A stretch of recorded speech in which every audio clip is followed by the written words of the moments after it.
ni Gabriela Women's Party List Representative Sara Elago na imbestigahan ang M-Terra Solar Project dahil sa pangamba na maapektuhan nito ang mga magsasaka, lupang agrikultural at food security. Sa House Resolution number 1348, sinabi ni Elago na saklaw ng proyekto ang humigit kumulang 3,500 na ektarya sa Nueva Ecija at Bulacan na may target na 3,500 megawatts na capacity at 4,500 naman megawatt hours na battery storage. Ayon sa kanya, tinatayang 22,000 na residente sa ilang komunidad sa Nueva Ecija ang direkta o di-direktang apektado, habang may mga ulat ng displacement, intimidation, harassment at gawa-gawang kasong kriminal laban sa mga magsasaka.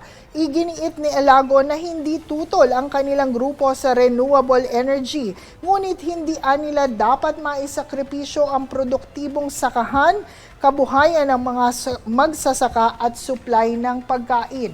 Ayon sa resolusyon, may mga alternatibong paraan para sa energy transition na hindi nangangailangan ng malawakang conversion ng lupa, displacement ng magsasaka o pagkompromiso sa food production.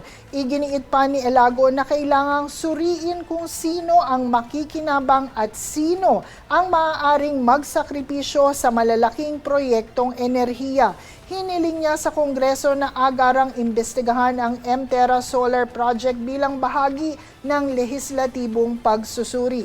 Layunin anya na matiyak na ang renewable energy development ay hindi magaganap sa kapinsalaan ng mga magsasaka at food security.